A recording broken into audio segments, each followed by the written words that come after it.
Hello, Warwick. Hello, listeners. Hello, Coxie. Oh, did you like my inflection?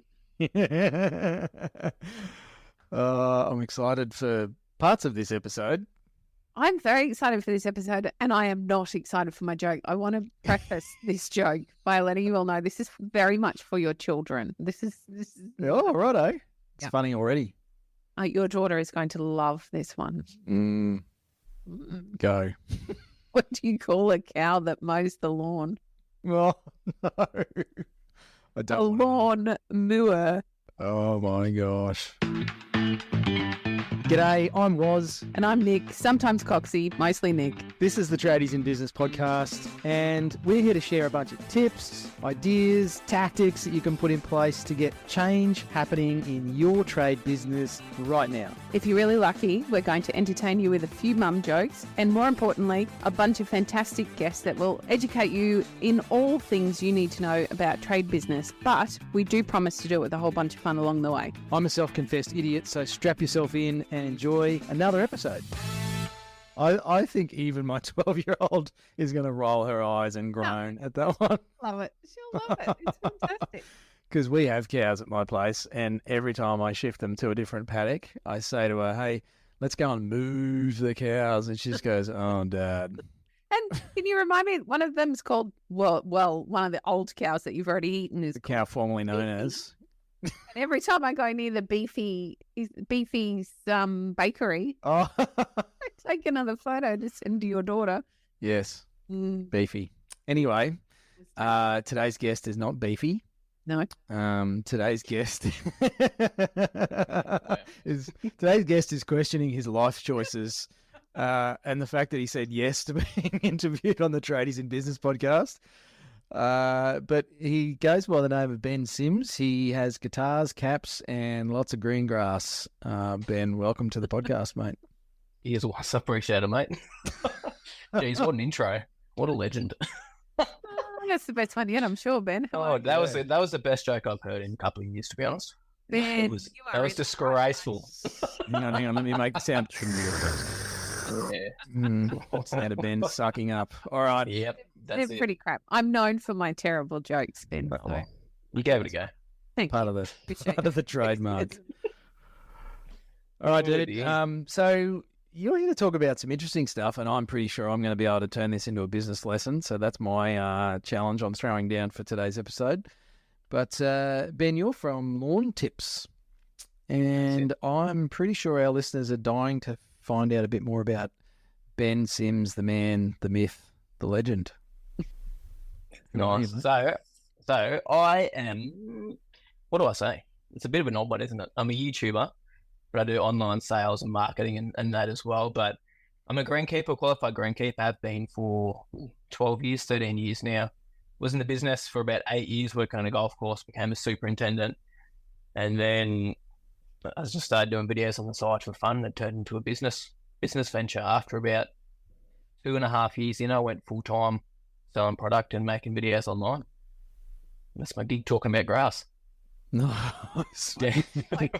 I can see why it was so successful. Yeah. It depends what grass we're talking about. How on earth does someone become a greenkeeper? I'm fascinated by the concept. So it's pretty straightforward.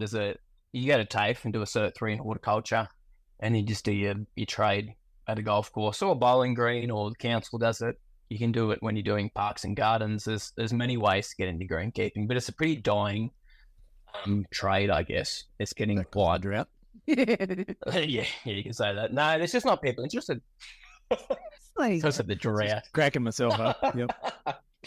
People just aren't just interested, and the pay's not amazing, depending on where you come from too, because it is such because people think about greenkeeping like you just mow grass all day. You know what I mean? That's what it looks like from the outset. So yeah, it's a bit of a dying industry, but I love it.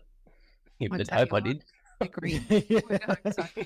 greenkeeper on Crackerjack really loved his profession too. It's a good trade to be into, but it's good fun. There's some loose cannons out there, but I bet. There is some loose cannons, but no, it's good. It's awesome. Good people. Lots of fertilizer sniffing. This episode is going to bounce around like... Yeah. I'm ready. I hope you are, Ben.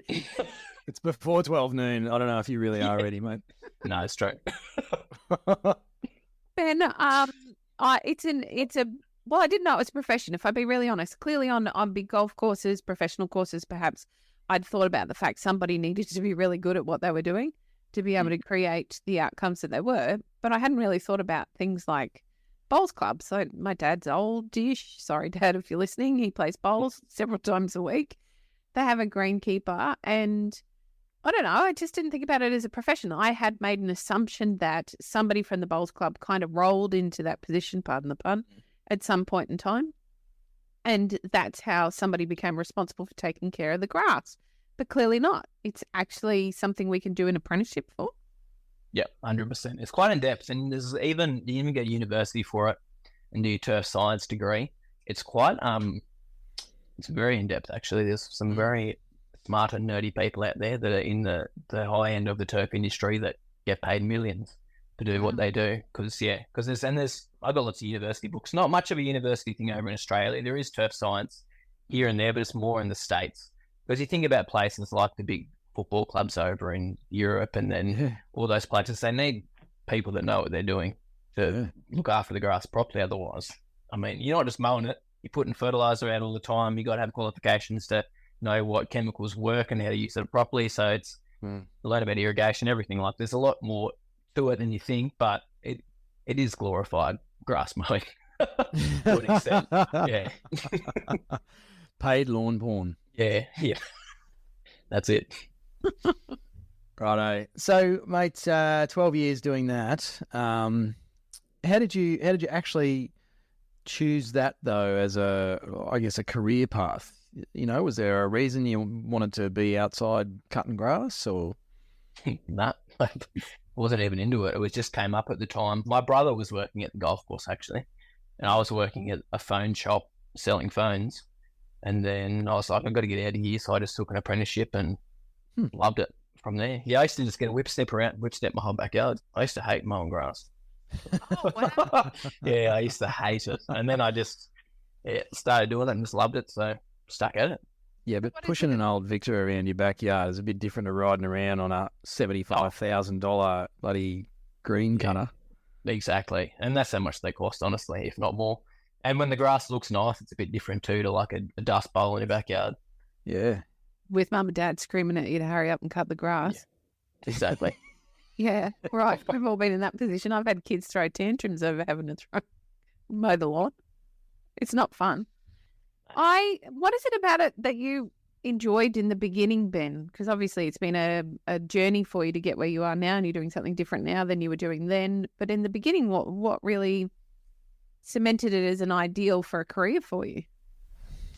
I think when you get down to it, when you're getting on golf courses and fine cut turf, like it's the amount of input and effort you have to put into it to get results is pretty high. And when you see those results in turn after putting that effort in, like I just loved seeing what I did and seeing what the outcomes were. Because when you get down to grass, you're cutting it like 2 millimeters. Like it's ridiculous stuff. Like it's very niche and it's very particular, but I think that's what I loved about it, the fine tuning part of it, not cutting the 100 mil lawn twice a week, you know what I mean? It's more the fine cut turf is what got me into it. Fascinating. So how did you go from where you were then to where you are now? Because that's quite a transition in itself. Yeah. So in 2017, I started a blog. Who knows why? On the internet. I think I used to get so excited about grass, which sounds ridiculous. I used to talk about it so much and no one was interested. No one cared. And That's way cooler than me getting excited about spreadsheets, Ben. I just have to say, like, I can take the piss all morning, but I love a good spreadsheet, and I love that you love grass because I reckon that's way cooler. Yeah, thanks for making me feel good about myself. I'm sure you don't need validation from me, mate. But yeah, I mean, it went from that, and then so I started a blog. I got a bit over writing articles, not my cup of tea, so I started shooting YouTube videos. And honestly went from there. I thought maybe if I get a free bag of fertilizer out of this, it might be worth my time. And then Like I get whatever I want now. It's ridiculous. Like I got John Deere sponsorships and a lot of things that are in place, which are awesome. But yeah, no, that's where when I went full time by 2019. By October, I was full time doing YouTube videos and selling products online. So 2 years and 6 months, I think it was, until I went full time from starting my first video. I'm consistently blown away by the opportunities available to us in this online world and what we can do with our bits of knowledge and how we can create businesses and ideals out of this. And I probably really just want to know from you, Ben, I'm about to move to property. I haven't lived on property for 10 years. I really would like a zero-turn John Deere sexy thing with a cup holder that I can have fun on. Green. Have I just got a photos? What's wrong with John Deere? Ben's not allowed to say any different. He's sponsored. He's only going to give you one angle, Coxie. No, that's the thing. My lawn and I'm good to go. Or how does this work? How big's the property? It's an acre. Okay, so you don't need anything too big for an acre. You get away with a nice little zero-turn. Good. See, now it's so... The inches, mate. It's all about the inches, Ben. 42 inches, mate. 42. 42 inches. It's a big boy. I'm not man enough for a 42-inch zero-turn. Oh, my God. I feel like I'm going to get nowhere in this episode today. You boys are just going to go with all you're into it. No, I think it's just me. Ben, how was COVID for your online business? I want to ask a proper question. It was awesome. It was so good. It was so good.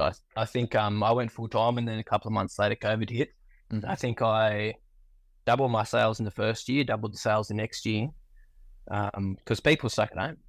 Yeah. So people were looking at their grass in their backyard. So it boosted my business like crazy. So I chose a good time to quit my job and decide to do this, which is why we bought it. Because I quit my job and I was still living in town on 600 square meters. And then obviously COVID helped us put a deposit towards property out of town. So yeah, awesome. It was really, really good. I mean, it was not good, but it was good for me.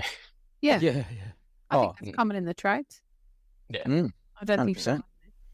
Ben, what I was trying to say before Warwick took us off in another direction was it's not as simple as writing some articles or stop at Warwick or shooting some videos. There's quite an art to doing what you started doing and then to create a business out of it. So my assumption is you started with some knowledge, some sharing of that knowledge, some teaching of that knowledge, and then it grew into an opportunity for them to add products to it. So it's not as easy as I tried very flippantly to make it sound. Can you talk us through a bit about that journey and how it went from an article to creating something that people wanted to consume and what happened from there? Yep. So I think it was all about entertainment to start with. Entertainment, which is what caught people on board with it, because if you're just sitting there talking about grass and how to fix it, like, yeah, people will watch it for a second, but no one will engage with it for an extended period of time. So it was a lot of humor in there, a bit of like tried to make my editing interesting with good music and good cuts and that. I learned from the get-go how to edit, but I've always loved the technology, so it wasn't too much for me to learn how to edit and that kind of thing. But it's more entertainment. You have to look at it in that sense, but also provide some value to the people as well with the knowledge base that I had. And I mean, if I didn't have the knowledge I have, like, obviously it probably wouldn't have worked. Like, you need to know what you're talking about because people see straight through it. But yeah, it was like that. It was just, I consistently put videos out every week. Like I did once a week, maybe twice a week if I got excited, and then it just grew from there. And are you still putting out content that frequently? 1 to 2 times a week. Yep. Wow. Yeah. And I plan to do more in the next year. Yep. How did the opportunity then come for you to add some product to what you're doing for sale? Because that's not an easy thing to create in the background. So since I worked in the golf course, we had sales reps always popping around and selling products to us. So I just asked the question, would it be possible for me to sell some of your product? Because I'm getting so many questions about it. And they said, yeah, we'll give you a go, an opportunity. And then as soon as I started doing that, and first off, I used to just talk about it on videos and I'd just do it all manually with invoices and everything. And then I got to a point where I was like, this is hectic. So I started a website, automated it, and then, I've never looked back. That's just mind-blowing, isn't it? Ben, what are some of your stats, mate? YouTube followers, best video, all the sort of stuff that people probably judge some of these online businesses by? Yep. So at 140,000 at the moment on subscribers. Nice. And I think my best video is at 4 million views, possibly. I think overall channel views about 22 million. Yeah, in the last 5 years. And now that you're on the Tradies and Business Show, I can guarantee that'll go up by about 5 or 6. Yes. So that's why I joined. Me, Coxie, and 3 of our tragic clients that love their lawns way too much. That's so good. Those stats are fantastic. And this is my favourite thing about being online. And one of the reasons I was psyched to talk to you was because I love my lawn. And then secondly, I'm really excited that there are lots of opportunities out there for many of our trade business owners that they've never even begun to think about before. Yeah. The online space is incredible for you to be able to generate. I think there was a real myth early on about it being passive income. They're not passive. They take a lot of work to set these businesses up. Oh, 100%. Yes. And they take a lot of work to keep running. It's not easy. It looks easy because you're only seeing the highlight reels on social media and YouTube. There's a lot of work that goes in the background, but it's a different kind of work for tradies. And when you're in the sun all day, every day, and you're fighting the elements and it's raining and snowing in some parts of the country, why not look at other things that you can do with what you've worked so hard to learn? I think this is a great example of what's entirely possible for every single trade out there. Even though I get into a bit of push and shove with some of our licensed trades, yes, but people can't go and do that for themselves. Sure, they can't, but there are lots of things that you're able to teach them that they can do with their maintenance, for example, that could become a really saleable opportunity for you as a business owner and just another way to look at how you do business. Ben, I wonder, you're still a young fella. I can't believe you did that for 12 years. So I'm struggling with this matching up with the 12-year thing. But I know, for example, I've got kids that are tradies, and I've got kids that work in the online space. And as a parent, I'm always I can't believe that they can do what they do from behind a desk in the online space. How was it accepted by your family and your extended community when you said, I'm going to give this a go? I think everyone just thought it was a good little project I was doing. No one thought it would actually make me money, I guess. I always had support from the get-go, though, which was pretty rare in that sense, because a lot of people get what are you doing, mate?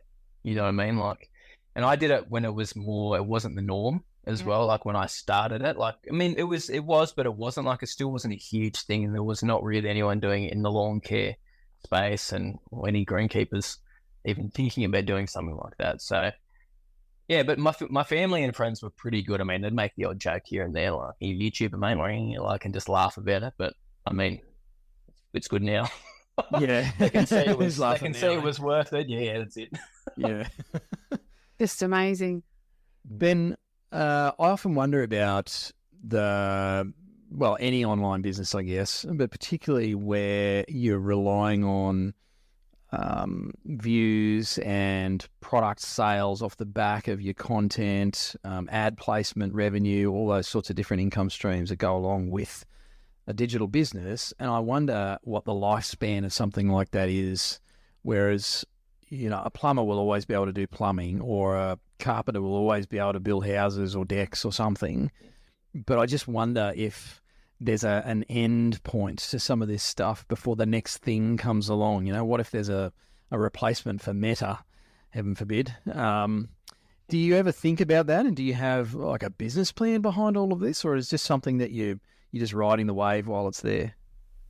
I think I don't think YouTube will probably always be a thing for myself. It might be, who knows? But there's no solid future in that, I guess. You could do it and then one day YouTube shuts down and you're stuck, which is why I built the online website as a backup, because people are always going to have lawns. You know what I mean? There's always going to be grass. People are always going to have their yard. They're always going to have an opportunity to look at it like hardware stores and Bunnings will be going for years and years to come. So I'm in that region where I sell the fertilizers and all that kind of thing to sort of be a little bit better than Bunnings, a little bit more expensive and more for the guys that are into that niche kind of thing. And lawn care is crazy. It has grown in the last 5 years, as in product sales wise, 1,000%. It's crazy the amount of people. You can look at the traffic on Google on the searching about lawns and all your keywords and stuff. And it's getting bigger and bigger. And I think it might slow down depending on what happens in the economy and obviously in society, but I don't think it'll ever die. But yeah, that's why I set up the online business, so I've future-proofed myself for the next however many years.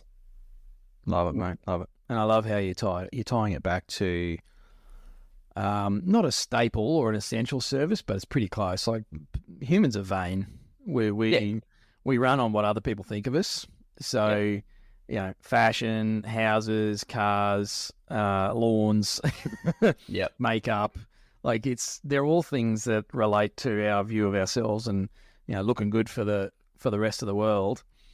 So it's sort of right up there with groceries and breathing, I think, for most people.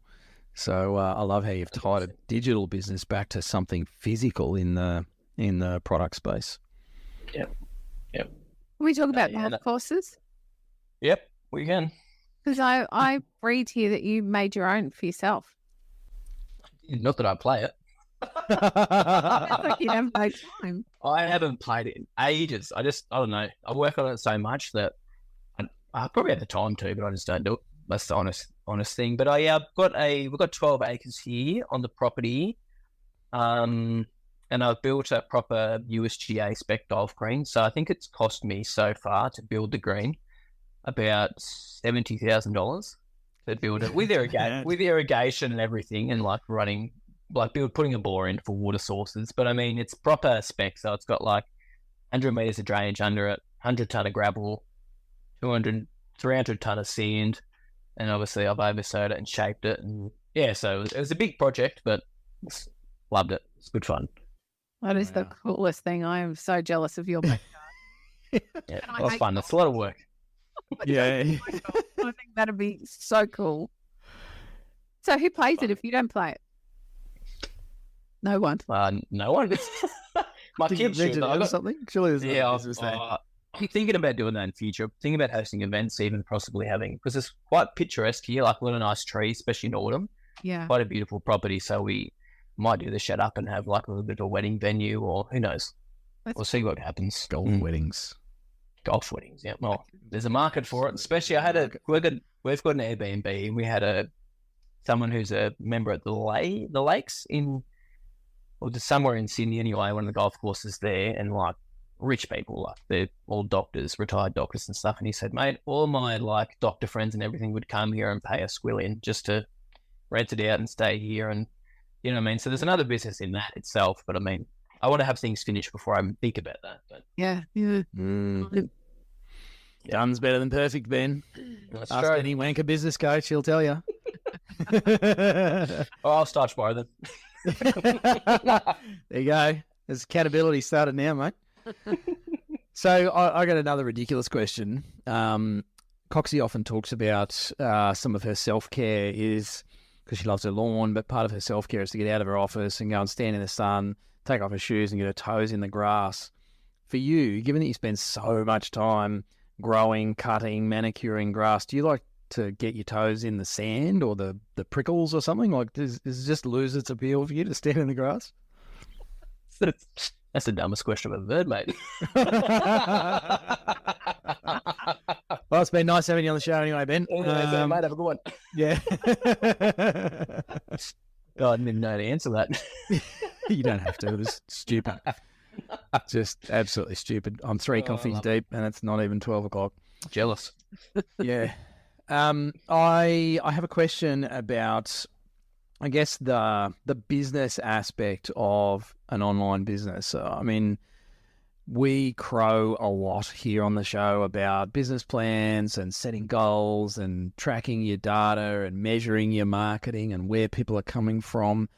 Do you do all that sort of stuff? Like, do you run it as a big business, I guess, or is it just kind of like, yeah, there's money in the bank account and that's kind of cool?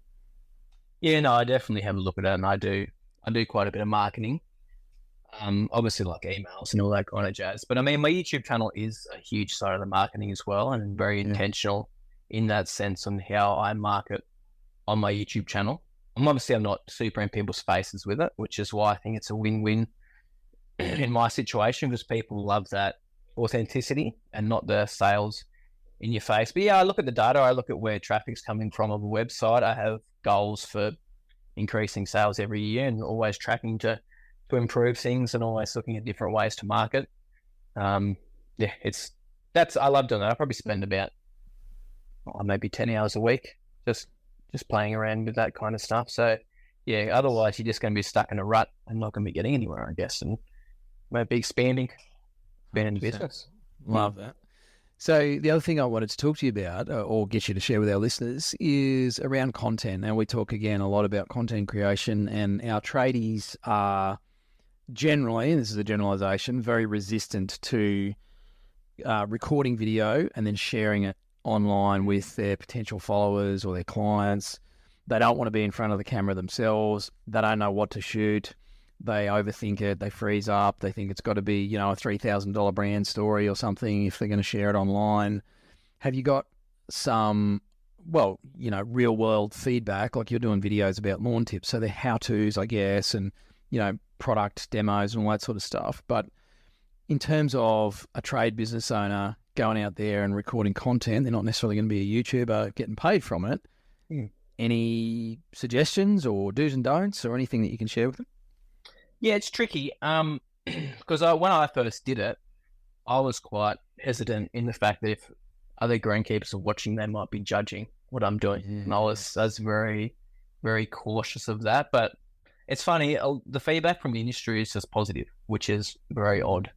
Like I always thought it'd be very negative because I was out there talking about the trade secrets, whatever you want to call it. But I mean, no one cares, honestly. Like if if people are getting funny about it, getting jealous, like they need to have a quick look at themselves and figure out that people are going to find these things out anyway. But I mean, if people want to do it, there's obviously you've got to follow rules and regulations and make sure you stick to OH&S, because I've had a lawsuit or two chucked at me from doing things a little bit incorrectly in the past. So you've got to be a step very lightly and make sure you're doing things by the book. But enjoy the process when you do it. And I mean, we all learn, and you just got to be open and honest and let people know we make mistakes when you do things. And I think enjoy it. But I think, I always thought that people would judge me hard in the industry, but it's been the complete opposite, which is interesting. That's a great point. I think that's pretty common in the trades as well. We feel like it's a very insular profession and nobody talks about what they're doing or what they're finding challenging or sharing any of their knowledge, quite frankly, because they might copy me or they might judge me for what I'm doing. Yeah. And in actual fact, what we see in our community time and time again is the opposite is completely true. People can be very supportive if they're allowed the time and the space to be. And I think in your instance, Ben, you're growing awareness for their profession. That's a fantastic thing for everybody within your community to be enjoying. Ben, I wanted to ask, it sounds like there's a lot of work to be done on what you're doing in the background with your marketing, the YouTube stuff, filling the orders. Are you doing it all yourself or have you built yourself a team? No, myself currently. So I do everything. So it's some big days and some not so big days. This time of year slows down because sales slow down because it's getting to the cooler months. So I've got to figure out something to do this time of year. But no, it is. It's a full-time gig, and like it's more than a full-time gig. But I've set it up pretty well now. Like most of my orders and website is automated now. Yep. And that's a big thing I had to do as soon as I moved out to the property. So I had time to shoot videos and get everything tidied up outside. So I used to manually go in and just enter all the orders in through an email to the basically the warehouse that I was getting things shipped out of. But I don't pack anything here. It's all done. It's like drop shipping, stored of, but it's a little bit more personalized in that sense. But it's all automated. So someone makes an order, packing slip prints in the warehouse, they pack it, goes out. All I have to do is chase up if something gets damaged, and that's about it. So there's not a lot of time involved in that. A little bit in like maintenance on the website, but it's more trying to improve is where the time's spent. And then obviously shooting videos, editing videos, and just sorting out problems that run into place. But I am employing someone come end of August. I'll have someone to help me outside a bit because I just keep falling behind, and they'll come and help build. We'll probably start a podcast as well about grass and just another qualified greenkeeper too. So we'll start that, and we'll see where it goes. But I'd love to get another personality onto the YouTube channel just to have a bit of banter on there and muck around and get people, relating a bit more to me playing off with someone else as well. That sounds bad. You know what I mean? Like, playing off in the grass. Around in the grass. I hear there's a podcast co-host getting around who has an amazing repertoire of jokes. Pretty sure she's available for side gigs, mate. Oh, wait. Yeah, didn't think about that. Look, I can come up with jokes all day long if you give me enough time just before you press start. I'll give you all my tips, Ben. Okay. Yeah. I Nick's appreciate it. tips. There's a podcast here for you, Coxie. YouTube channel. Yeah. How to find jokes in 30 seconds or less.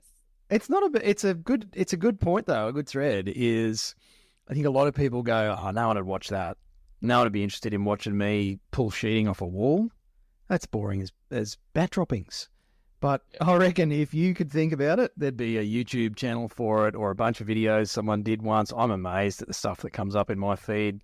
I'm like searching how to replace the spindle pulley on my mower, and then the suggestions are off into the weeds, no pun intended, but it's just weird stuff. It's only like 3 clicks deep, and next minute you're watching videos of cats flying airplanes or something, and just it blows my mind the stuff that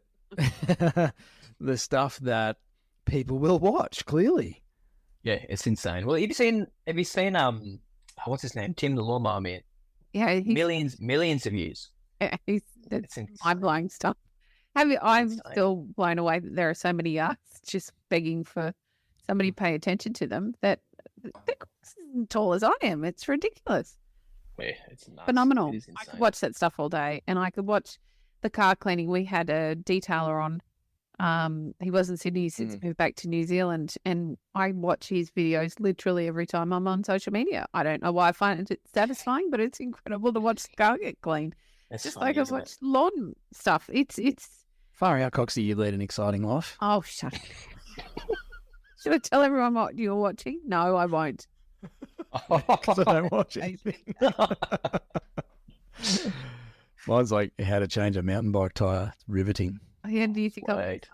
exciting? Really excited that he's How to here. iron your shirts so they look good on a podcast. Dear oh dear. We should actually ask Ben some serious questions if we've got any, Coxie, but I think Yeah. all I can think I'd of like is to know about grass and Ben's- fertiliser and stuff. But Ben, where to from here? Obviously, there's a podcast in the wings. You've got a business partner or someone else coming in to be working with you. What is next? Yeah, I'm not sure. I'm still trying to ponder that because I want to make my winter times busy, if that makes sense, because they're so slow. So I've considered starting a second YouTube channel with other hobbies that I have and building a business from that, or like guitars, for example, or anything along those lines. It might not be in grass, but there'll be something that can still tie in with what I do. Yep. But it may be a little bit of a different revenue stream or a different niche that I tap into. But yeah, there's got to be something else I do in the winter time because what time of year for grass? What's a good time of year for smoking? Meat. I was like, where are we going? Doing my grass, smoking, yep. It's your idea. There's nothing more satisfying for me than having my lawn on point and there's something in the smoker and I can smell it while I'm out in the yard. So maybe there's an avenue there for you, Ben. Well, I'm not good enough though with smoking meat. Whenever I do pulled pork, I always burn the crackle and it wouldn't be a good YouTube channel. No, it could be like smoke meat fails. Yeah, fails, yeah. And they might go, Everyone loves a fails compilation. Makes everyone else feel better. That's not a bad thing, Ben. There's a whole avenue there for you. Yeah, new niche. I like it. you could sell all the products that stop you from, burning your pork. Anyway, so Ben, if people want to find out more about you, your YouTube channel, and your rise to fame in smoking meat, what's the best place for them to find you, mate?